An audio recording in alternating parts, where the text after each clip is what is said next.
Hello दोस्तों। तो आज हम फिर से आ गए हैं अपने प्लेटफॉर्म पे परफॉर्मेंस क्लासेस में, और आपका स्वागत है सभी बच्चों का जो रेगुलर क्लासेस कर रहे हैं और देख रहे हैं। बहुत अच्छा लगता है ये चीज़ देख के, ठीक ना।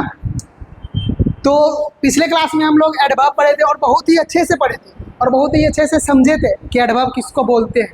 आज हम पढ़ने वाले हैं प्रीपोजिशन कि प्रीपोजिशन बोलते किसको, क्या कि प्रीपोजिशन किसको बोलते हैं, इसका डेफिनेशन बहुत ही सरल और साधारण से कुछ ट्रिक्स के माध्यम से बहुत अच्छे से समझाएंगे आप, ठीक, ताकि आप कभी भूल ना पाओ। इस प्रकार से उम्मीद है आप लोग अच्छे होंगे, बहुत बेहतरीन होंगे, पढ़ाई कर रहे होंगे, ठीक। एग्ज़ाम अब ज़्यादा दूर नहीं है, तो आइए हम लोग स्टार्ट करते बिना किसी देरी का कि प्रीपोजिशन बोलते किसको। देखो क्या लिखा हुआ है preposition. Preposition Preposition. A preposition is a word that shows the relationship between a noun pronoun. एक से दूसरे को, यानी नाउन और प्रोनाउन जो भी रहेगा वो दूसरे से, यानी another word in the sentence, जो दूसरा सेंटेंस रहेगा उससे रिलेशन दिखाने का काम करता है कौन, प्रीपोजिशन। उसके पहले हम कुछ बातें सीख लेते हैं, ठीक। उसके पहले हम क्या सीख लेते हैं, कुछ बातें सीखते हैं कि देखो क्या होता है। हम लोग प्रीपोजिशन समझ रहे हैं। मान लो इधर नाउन है और यहाँ पे क्या है, प्रोनाउन है। अब बीच में हम कोई भी प्रीपोजिशन रखते हैं, हम क्या रखते हैं, बीच में कोई भी प्रीपोजिशन रखते हैं, और इधर जो आएगा ये भी तो इधर भी आएगा, नाउन या प्रोनाउन ही आएगा। इधर भी क्या आएगा, नाउन या प्रोनाउन ही आएगा। रीजन है, और ये जो नाउन या प्रोनाउन होगा इसको हम बोलेंगे क्या, इसे हम ऑब्जेक्ट बोलेंगे। इसे क्या बोलेंगे, ऑब्जेक्ट बोलेंगे। और इसे क्या बोलते हैं, इधर जो रहेगा वो तो सब्जेक्ट ही होगा। प्रीपोजिशन जो अपने बाद लेता है, प्रीपोजिशन हमेशा अपने बाद जो लेता है वो क्या लेता है, ऑब्जेक्ट हमेशा लेता है। प्रीपोजिशन जैसे अब प्रीपोजिशन हम यहाँ पे इन बोल सकते हैं, ओन बोल सकते हैं, विथ बोल सकते हैं, लाइक, डिसलाइक, बहुत सारा है। और हम प्रीपोजिशन का एक और क्लास लेने वाले हैं, ठीक, जिसमें से हम ये सब का यूज बताएंगे आपको कि कहाँ इसका यूज करना है। यहाँ पे सिर्फ हम इंफॉर्मेशन बता रहे हैं, बेसिक क्लास है। इसमें आपको सिर्फ बताया जाएगा प्रीपोजिशन बोलते हैं किसको। प्रीपोजिशन पूरा डीप में ये अपने आप में बहुत बड़ा चैप्टर है, ठीक। ये 10 मिनट 20 मिनट में नहीं खत्म होने वाला चैप्टर है। अब देखते हैं हम, अब यहाँ पे प्रीपोजिशन हम बोले ये सब रहेगा, तो ये सब के बाद जो भी कुछ भी लिखा हुआ रहेगा वो हमेशा ऑब्जेक्ट रहेगा। यानी प्रीपोजिशन के बाद जो भी आएगा उसे हमेशा क्या बोलेंगे, उसको हमेशा हम ऑब्जेक्ट बोलेंगे, ना कि सब्जेक्ट बोलेंगे। और याद रखना कि प्रीपोजिशन के बाद डायरेक्ट हम वर्ब भी नहीं ले सकते हैं, ठीक। हालांकि हम प्रीपोजिशन जब हम पढ़ाएंगे तो और अच्छे से इसमें मतलब हर एक का यूज पढ़ाना सीखेंगे। अभी समझो कि प्रीपोजिशन के बाद जो भी आता है उसे हम ऑब्जेक्ट बोलते हैं। प्रीपोजिशन के बाद जो भी आता है उसे हम क्या बोलते हैं, प्रीपोजिशन के बाद आता है उसे हम ऑब्जेक्ट बोलते हैं। और प्रीपोजिशन अपने बाद वर्ब डायरेक्टली नहीं लेगा, जब भी लेगा तो ये जिरंड के फॉर्म में लेगा। किस फॉर्म में लेगा, तो आप बोलिएगा जिरंड के फॉर्म में लेगा। भैया बोलेंगे ठीक है, बहुत अच्छी बात है। और देखो कुछ नहीं करना है, और इधर देखना है कि ये तो समझ में आ गया कि नाउन। और देखो जिसे हम एक क्वेश्चन लिखते हैं यहाँ पे, सी वॉज विथ आई, हम लिख दिए। हम क्या लिख दिए, आई लिख दिए। आप बोले मास्टर पगला आ गया, गलती लिख दिया, ठीक। अब यहाँ पे देखिए क्या है कि ये प्रीपोजिशन है। अब बोले हाँ ये तो प्रीपोजिशन। अब हम क्या बोले थे कि इसके बाद जो है प्रीपोजिशन के बाद आता है वो क्या होता है, ये ऑब्जेक्ट होता है। तो ये तो प्रोनाउन है। बोले हाँ प्रोनाउन तो है, लेकिन ऑब्जेक्टिव के जगह पे ऑब्जेक्टिव केस होना चाहिए और सब्जेक्टिव के जगह पे सब्जेक्टिव केस होना चाहिए। अगर हम सी का यहाँ पे अगर हम बोल दिए हर, तो क्या ये तो गलत हो गया, क्योंकि सब्जेक्ट की जगह पे तो सब्जेक्टिव केस होगा ना। आपको पता है कि सी, और सी का ऑब्जेक्ट होता है क्या, हर होता है। वैसे ही आई है तो सब्जेक्टिव केस है, और आई का ऑब्जेक्टिव केस क्या होता है, नहीं होता है। तो प्रीपोजिशन अपने बाद जो लेता है वो क्या लेता है, ये ऑब्जेक्ट लेता है। अब बोलिए हाँ ऑब्जेक्ट लेता है। जब ये ऑब्जेक्ट लेता है तो यहाँ पे भी प्रीपोजिशन के बाद जो आएगा वो ऑब्जेक्टिव केस आएगा। क्या आएगा, ऑब्जेक्टिव केस आएगा। यानी कि यहाँ पे क्या आ जाएगा, तो यहाँ पे आप बोलिएगा मी आएगा। आप बोलिएगा हाँ, आप सही बोले, बिल्कुल सही है। समझ में आया। बस ये मेरा समझाने का मतलब था कि प्रीपोजिशन अपने बाद जो भी नाउन या प्रोनाउन लेंगे वो ऑब्जेक्ट होगा, ना कि सब्जेक्ट। और इसके बाद जो भी लगने वाला होगा उसे हम ऑब्जेक्टिव केस बोलेंगे। हमेशा यहाँ पे ऑब्जेक्टिव केस ही लगेगा, ठीक। चलिए यहाँ तक तो बात समझ में आ गई। जैसे ये क्या बोला था, दूसरा क्या था यहाँ पे, कि यहाँ पे रिलेशनशिप दिखाए, डायरेक्शन दिखाए, ठीक ना, एक दूसरे का पोजीशन दिखाए, प्लेस दिखाए, कहाँ है, एक नाउन से दूसरे नाउन में दिखाए, एक सेंटेंस से दूसरे में दिखाए, ये वाला प्रीपोजिशन का काम है। समझना आया? जैसे देखो, मान लीजिए हम लेते हैं कि ये टेबल है, मान लो ये टेबल है, अब हम यहाँ पे एक रखे कोई भी चीज़, बोले पेन, ऑन द टेबल, यानी इसके ऊपर है ना, तो हम क्या बोले, ऑन द टेबल। अब ये टेबल और इस पेन के बीच में रिलेशन बता रहा है क्या, प्लेस का, क्या दोनों में रिलेशन है, ऊपर का, दोनों में रिलेशन क्या है, ऊपर का। अब हम ऐसे बोलते हैं कि अंडर, इसके नीचे चला गया कि नहीं, बोले हाँ बिल्कुल इसके नीचे गया।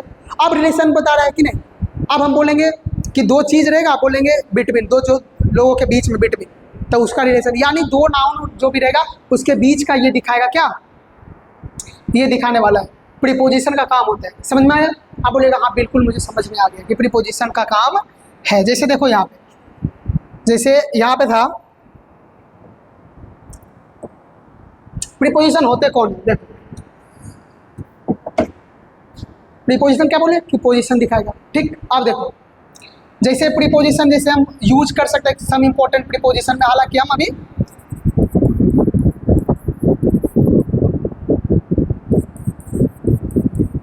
इंपॉर्टेंट प्रीपोजिशन, अब देखो इसमें क्या करना है,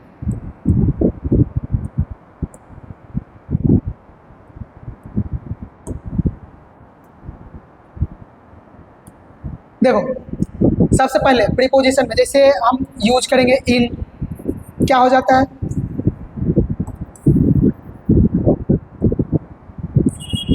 विथ कर लेंगे, बिटवीन, ये सब हमारा प्रीपोजिशन है। ठीक ना, अमंग रख लेते हैं, एक्रॉस रखो, एक्रॉस, ठीक, अमंग हम रख देते हैं, बहुत सारा होता है, लाइक, ठीक, और लिखो तो ऑफ, एट, ओन, अंडर, ठीक ना, रखो जैसे ए, ओवर, बहुत सारा, हम उतना लिखेंगे नहीं, सब लोग हम पढ़ेंगे। ठीक ना, थ्रो, ओवर,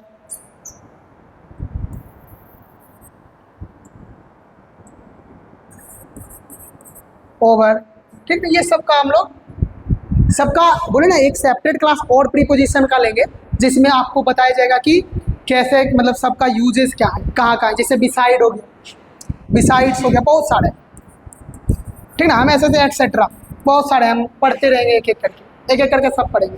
ठीक ना, प्रीपोजिशनल फ्रेज पढ़ेंगे, हर एक चीज़ पढ़ेंगे। ठीक, आप याद रखना ये सब चीज़ें क्या है, विदाउट हो जाए, ये सब क्या है, प्रीपोजिशन, बोलेगा हाँ। ठीक, आप देखना है हमें कि आपको तो ये पता चले कि आप प्रीपोजिशन बोलते किसको है, कि दोनों को रिलेशन बताएगा, दो नाउन रहेगा, एक किसके से दूसरे के साथ बताएगा रिलेशन, किस प्रकार से संबंध बना रहे हैं। ठीक, आप उसी प्रकार देखना है, जैसे एग्जांपल में हम बता रहे थे, यहाँ पे देखो प्रीपोजिशन फाइंड करो, इसमें यहाँ पे क्या लिखा हुआ है कि आई वेक अप, कब, एट, दोनों के बीच में टाइम का बता रहा है, टाइम का पोजीशन बता रहा है, टाइम का रिलेशन बता रहा है, ये दोनों के बीच। क्या हम एट हटा देंगे तो फिर बताएगा, एट अगर हम हटा देते तो नहीं बताएगा, कुछ रिलेशन ही नहीं दोनों में बनेगा। तब ये जो एट होगा ये क्या होगा, प्रीपोजिशन हो गया। अब बोलेंगे सी ही इज सिटिंग, किसके किसके बीच, वो जो बैठा हुआ है वो राहुल और मोहन के बीच में बैठा हुआ है। किसके बीच में, राहुल एंड मोहन के बीच में कौन बैठा हुआ है, ही कोई भी हो सकता है, कोई पर्सन है, यानी यहाँ पे क्या है, यहाँ पे रख समझो राहुल है और यहाँ पे मोहन है, और इसके बीच में ये ही बैठा हुआ है, बस ये कहने का मतलब। क्या हम अगर बिटवीन हटा देते तो क्या पता चलता, हम ऐसे बोलते he is sitting Rahul and Mohan, इसमें क्या इसका संबंध इससे दिखता, नहीं दिखता। तो प्रीपोजिशन का काम ही क्या है इसका, देखो ये वाला जो प्रोनाउन है ये इसके साथ आने वाला जो पीछे है इसके साथ संबंध बता रहा है किस प्रकार से, ठीक ना, प्लेस का है। तो यही चीज होता है यहाँ पे, याद रखना।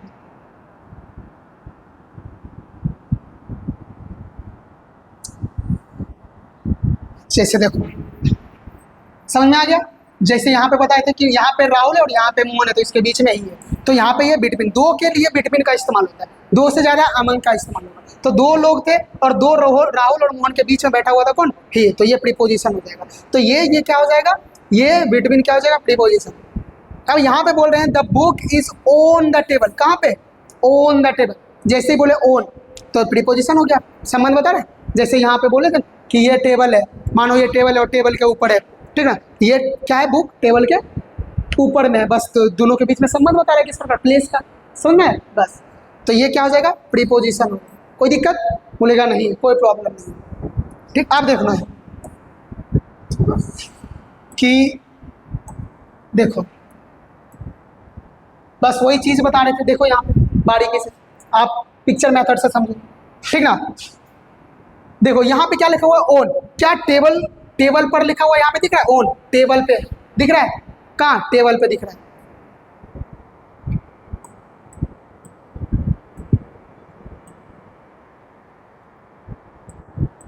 जैसे देखो क्या दिख रहा है, अंडर, अंडर का मतलब कहाँ, पोजीशन क्या होता है, ये टेबल के नीचे, क्या बोलेगा, the book under the table. अब यहाँ पे पोजीशन के दोनों के बीच में अंडर, यानी किसी चीज़ के नीचे, किसी चीज़ के नीचे रख दे, यानी नीचे, तो क्या अंडर किसके, टेबल के। अब देखो इन, इन का मतलब है कोई चीज़ के अंदर। अच्छा यहाँ पे देखो रिंग, अब ये जो रिंग आपको बखूबी दिख रहा है, अब बताओ ये रिंग ऑन द फिंगर या इन द फिंगर, ठीक, बस हो गया ना, ऑन क्या बोल दिए, इन द फिंगर बोल दिया, और यहीं पे आप गलत कर दिए, ये उंगली के अंदर मेरा नहीं है कि पूरा अंदर में चला गया। देखो बुक आपको ये बैग के नीचे अंदर दिख रहा है, लेकिन मेरा ये जो रिंग है ऑन द फिंगर है, मेरे सरफेस पे, ऑन का मतलब होता है पूरा सरफेस पे दिखना, समझ में आया, और इन का मतलब होता है किसी चीज़ के अंदर हो।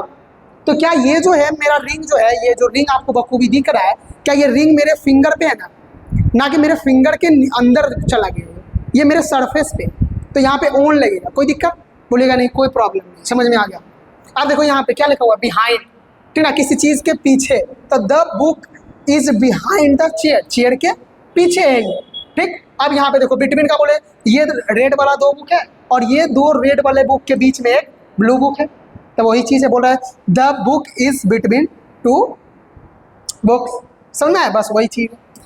देखो और भी ज़्यादा है, ये चीज़ हम एक्सप्लेन कर दिए, ऑन, इन, अंडर, इन बता दिए आपको, रिंग वाला एग्जाम्पल दे दिए, बिहाइंड बता दिए, बिटवीन बता दिए। देखो बिलो, बिलो का मतलब क्या होता है, किसी चीज़ के ठीक ऊपर, मान लीजिए आप जैसे जहाँ पर जिस रूम में बैठे हुए, जिस चेयर पे आप बैठ रहे हो उसके ऊपर देखो फैन दिख रहा है, तो आपके कहाँ पे है वो, कहाँ है, बिलो, सॉरी नीचे हो जाएगा, क्या, अबव का मतलब होता है ऊपर, अबव का मतलब ऊपर, किसी चीज़ के ऊपर जैसे करेंगे अबव, जैसे यहाँ है और जस्ट इसके ऊपर देखेंगे तो अबव हो जाएगा, और किसी चीज़ के नीचे रहेगा एकदम जस्ट, जैसे ये देखो फैन किसके नीचे है, डायरेक्ट है ना, फैन के नीचे भी है, ठीक, तो वही चीज़ है। अब देखो यहाँ पे अबव, यहाँ पे दिखी गया अबव मतलब ऊपर, एकदम एज इट इज ऊपर दिखेगा, आप डाउन नीचे, इन फ्रंट ऑफ किसी चीज़ के सामने, जैसे हम अभी आपके सामने, ठीक, ऐसे।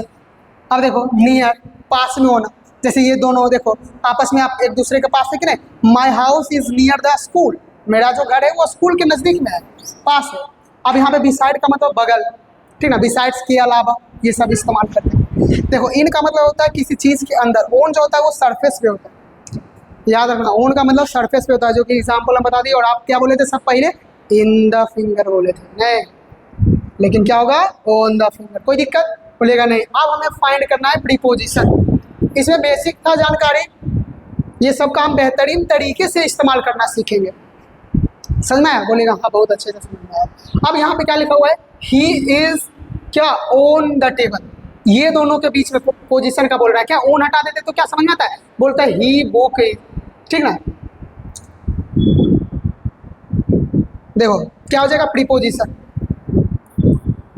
द बुक, यहाँ पे स्पेलिंग एरर, द बुक, सुधार लेना इसको, the book is on the क्या, टेबल, तो क्या हो जाएगा, प्रीपोजिशन ऑन हो जाएगा। अब देखो यहाँ पे क्या है, the cat is under, under दिखा, अंडर क्या, अभी जस्ट पढ़ा है, अंडर किसी चीज़ के नीचे, द बेड, जो बिल्ली है वो बेड के नीचे है, ऐसे। देखो आई लिव इन पटना, ठीक। अब यहाँ पे देखो we go to a school, किससे, बाय बस, किसी चीज़ के द्वारा जाते हैं तो बाय बस। ये सब चीज़ें हम यूज करने के लिए सीखेंगे अच्छे से। यहाँ पे ये प्रीपोजिशन हो गया। अब आगे देखो क्या लिखा हुआ है, यहाँ पे लिखा हुआ है the teacher is standing in front of, कहाँ पे करें, मेरे यानी क्लास के सामने, सीधी बात। तो ये वाला क्या होगा, प्रीपोजिशन होगा। अब देखो यहाँ पे the word flying above the tree, above मतलब ये बोले ऊपर, ट्री के पेड़ के ऊपर, तो ये क्या हो गया, प्रीपोजिशन हो गया। दोनों के बीच में ये रिलेशन बता रहा है, वर्ड और ये ट्री के बीच में, बोलेगा बिल्कुल बता रहा। अब हम कहाँ से हैं, ये कहाँ से है, दिल्ली से। ही केम फ्रॉम दिल्ली स्टडी, कल आया दिल्ली। अब ये दोनों के बीच में संबंध बता रहा है, ये क्या हो गया, प्रीपोजिशन हो गया। The train passes through, through जो होता है याद रखना, देखो थ्रो भी प्रीपोजिशन होता है। थ्रो होता है एक क्रॉस होता है, एक ओवर होता है, ठीक ना, एक होता है अलोंग। सुन लो अभी के लिए, अगर एक क्रॉस बोलेंगे तो one side to another side, जैसे ब्रिज जो होता है रिवर के ऊपर होता है, इस साइड से इस ऐसे, समझ में। अब देखो ये हो गया। अब थ्रो बोलेंगे कोई मीडियम चाहिए, जैसे ये है, मान लो पाइप है, ये क्या है, पाइप है। अब इस पाइप के अंदर से पानी जाएगा तो वो क्या हो जाएगा, ये क्या हो जाएगा फिर, थ्रो द पाइप। इसमें मीडियम का आवश्यकता पड़ता है। थ्रो का मतलब क्या है, इसमें मीडियम चाहिए, बिना मीडियम का नहीं होगा। क्या पाइप जैसे पाइप, टनल हो गया, जैसे टनल से ट्रेन जाएगी, ठीक, तो ये सब चीज़ें आ जाएगा किसमें, थ्रो। समझ में आया, बोलेगा हाँ बिल्कुल मुझे समझ में आ रहा है, ठीक। सिंस, ये भी क्या हो जाएगा, प्रीपोजिशन। सिंस जो होता है वो पॉइंट ऑफ टाइम के लिए लगता है, फॉर ये सब पीरियड ऑफ टाइम के लिए, सिंस पॉइंट ऑफ टाइम के लिए, एज इट इज टाइम अगर आपको बता दिया जाए तो सिंस, बस। अब देखो, अरे देखो यहाँ पे एक चीज याद रखना, हम क्या बोले थे अभी हम क्या बोले थे कि प्रीपोजिशन अपने बाद क्या लेता है, प्रीपोजिशन अपने बाद वर्ब नहीं लेता। हम ऐसे बोले,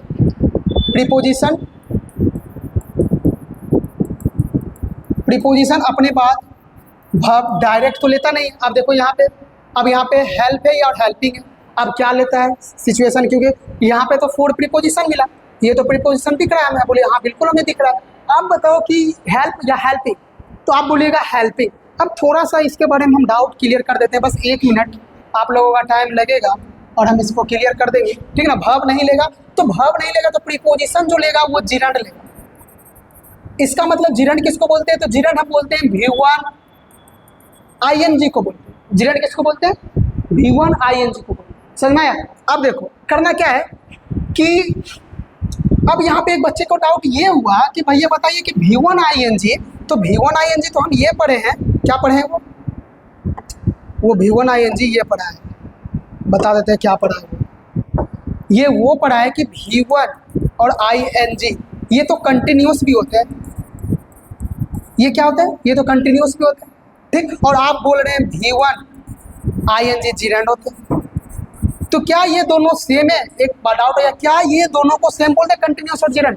अब देखो जो भी जिरंड होते हैं ये एज इट इज नाउन की तरह काम करेंगे, याद रखना, ये क्या काम करेंगे, नाउन की तरह काम करेंगे। और ये जो कंटिन्यूस होता है ये वर्ब की तरह काम करता है। जैसे यहाँ पे हम देखें तो बताते हैं आपको, इधर लिखो जिरंड, ठीक, इधर थोड़ा सा डिफरेंसेस देखते हैं, कंटिन्यूअस हम दो लिखे जिरंड और कंटिन्यूअस। देखो ये भी क्या होता है, V1 ING होता है, ठीक। ये होता है, बस याद रखना कि नाउन की तरह काम करता है, नाउन की तरह काम करता है, ठीक। ये जो होता है ये भी होता है V1 ING। ये क्या होता है, ये वर्ब का एक मात्र हिस्सा है, वर्ब का एक हिस्सा है, ऐसे लिखो, क्या ये वर्ब का एक हिस्सा है, ठीक। अब देखो यहाँ पे दूसरा आप ऐसा कर सकते हैं कि ये जो जिरंड होता है नाउन की तरह काम करता है। जब नाउन की तरह काम करता है तो क्या ये सब्जेक्ट की जगह पे आ सकता है, सब्जेक्ट के रूप में, ऑब्जेक्ट के रूप में, ठीक ना, या कॉम्प्लीमेंट के रूप में, या कॉम्प्लीमेंट के रूप में इसका हम इस्तेमाल करते हैं। ये जो जिरंड होता है, ठीक ना, जिरंड देखो थोड़ा सा के लिए, इसके बाद हमें याद रखना कि ये बी फॉर्म इसके साथ कोई ज़रूरत नहीं है, इसके साथ बी फॉर्म का कोई ज़रूरत नहीं है, इस्तेमाल हमें नहीं करना है, कोई ज़रूरत नहीं है बी फॉर्म का, इसके साथ बी फॉर्म नहीं लगता। बी फॉर्म बोले तो भैया बता दीजिए बी फॉर्म किसको बोलते हैं, इज, एम, आर, वाज, वर, ये सब बी फॉर्म। और इसके बाद हमेशा याद रखना क्या कि कोई ज़रूरी नहीं है, ज़रूरी नहीं बी फॉर्म लगाना, बी फॉर्म लगाना ही नहीं है इसके साथ, लेकिन ये देखो एक वर्ब का हिस्सा एक मात्र, ठीक ना, और ये हमेशा वर्ब की तरह काम करता है। और ये देखो इसके साथ बी फॉर्म होते हैं, इसके साथ बी फॉर्म होता है, इसका मतलब है कि इज, एम, आर, वाज, वर, ये सब होता है इसके साथ और इसके साथ नहीं होता, ठीक ना। ये क्या रखना, ऑब्जेक्ट, सब्जेक्ट, ये सब की तरह काम करता है। जैसे हम अगर बोले कि भैया थोड़ा एग्जांपल दे देते तो और अच्छे से समझ में आता, तो लो एक दो एग्जांपल लिखो। हम ऐसे बोलते, swimming is good for health. एक बोले हम एग्जांपल कि she is swimming in the river. ठीक, हम बोले ऐसे कि his hobby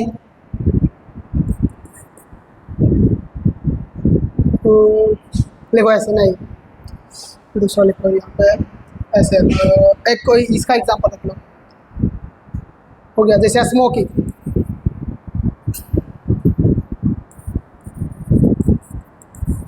smoking is injurious to health, यानी इंजूरियस का मतलब हानिकारक होता है। और अगर लेना चाहता है एग्जांपल, इतना में तो समझ आ जाना चाहिए। हम ऐसे बोलते हैं, आई एंजॉय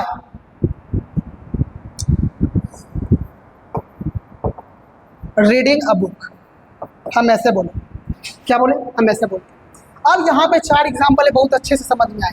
देखो ये क्या है, स्विमिंग सब्जेक्ट की तरह काम कर रहा है, सब्जेक्ट की तरह काम कर रहा है, तो क्या इसे हम कंटिन्यूअस बोलेंगे? नहीं, इसको हम जिरंड बोलेंगे। ये क्या है, एक जिरंड है।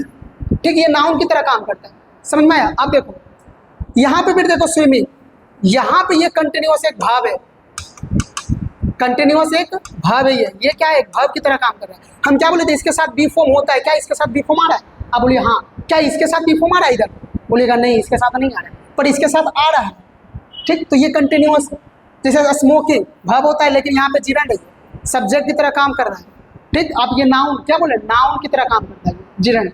अब देखो आई एंजॉय ऑब्जेक्ट की तरह काम कर रहा है, इसके साथ है कोई इज बी फॉर्म नहीं है ना, ये जिरंड है, ये भव नहीं है, ये नाउन की तरह काम कर रहा है। ये क्या कर रहा है, नाउन की तरह काम कर रहा है, ये नाउन की तरह काम कर रहा है, और इसे हम जिरंड बोलेंगे। इसे हम क्या बोलेंगे, जिरंड बोलेंगे। इसका मतलब क्या समझ में आया कि जो जिरंड होता है प्रीपोजिशन अपने पीछे जिरंड के फॉर्म में लेगा। क्या लेगा, याद रखना। हम इतना बस एक चीज समझाने में आपका इतना लिए है, आप उम्मीद है कि ये वाला एकदम बेहतरीन तरीके से समझ में आया होगा कि जिरंड किसको बोलते हैं। देखो समझ में आ गया होगा। कहाँ गया क्वेश्चन हमारा जिसमें बना रहे थे? देखो आप यहाँ पे जिरंड लेगा तो ये आंसर होगा। अब इसमें खुद आप बताओ कि यहाँ पे सी इज इंटरेस्टेड इन आ गया क्या, लर्न, लर्न नहीं होगा, सब प्रीपोजिशन लेता ही नहीं है। ये क्या लेता है, जिरंड फॉर्म में।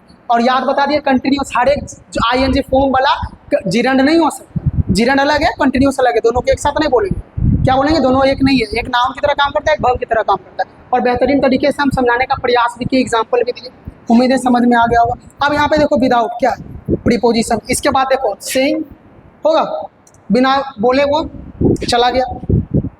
सी इज अफ्रेड ऑफ, देखो अफ्रेड के पीछे फिक्स लगता है ऑफ, प्रीपोजिशन फिक्स प्रीपोजिशन है, तो स्पीकिंग जिरंड वाला लेगा, क्योंकि भाव तो लेता नहीं है डायरेक्टली प्रीपोजिशन। आप देखो इसमें बताओ, इसका आंसर आपको कमेंट बॉक्स में ही देना है। देखो इसका तो आप देना 14 नंबर का आप पे छोड़ रहे हैं कि क्या होगा। ठीक, ये प्रीपोजिशन का जवाब आपको देना है कमेंट बॉक्स पर। ठीक, चलो इधर देखना है, थोड़ा सा एक 2-4 और प्रश्न बचा हुआ है, बस जल्दी जल्दी करेंगे। अब देखो 4 हो गया, क्या रहा है, ये आ गया प्रीपोजिशन। यहाँ पे फिर हमें प्रीपोजिशन ही फाइंड करना, और याद रखना एक सेंटेंस में एक से ज़्यादा प्रीपोजिशन होंगे, और जितने भी प्रीपोजिशन होंगे सबके अपने ऑब्जेक्ट होंगे। चलो इनटू यहाँ पे आ गया, तो ये क्या हो गया, प्रीपोजिशन हो गया। अब देखो यहाँ पे we went home after the match के बाद जाएगा, वो कहाँ जाएगा, घर जाएगा, तो ये प्रीपोजिशन हो गया दोनों को बताने के लिए। आई एम इंटरेस्टेड इन, किस चीज़ में, इंग्लिश में इंटरेस्ट रखता हूँ, ये इस प्रीपोजिशन का ऑब्जेक्ट हो गया, और ये प्रीपोजिशन हो गया। अब देखो he wrote the letter with क्या, अ पेन, तो ये प्रीपोजिशन हो गया, और इस प्रीपोजिशन का ये ऑब्जेक्ट हो गया। आपको बताना है कि क्लास, प्रीपोजिशन का क्लास कैसा लगा, ठीक ना, कमेंट बॉक्स में बहुत ही अच्छे से बोलना है। ठीक, एकदम रियलिटी बताना है कि क्लास कैसा लगा, इसमें क्या और करें। टाइम आपका लग रहा है, पर इतना याद रखना कि एक भी, मेरा पूरा प्रयास है कि एक भी स्टूडेंट का डाउट ना बचे, जिसको नहीं आता वो भी सीखे। और बिना कुछ पूछे हम डाउट क्लियर करते हैं खुद। तो प्रीपोजिशन का क्लास हो गया, अब इसके बाद हम लोग कंजक्शन का क्लास देखेंगे। ठीक, आज के लिए इतना ही था। Thank you.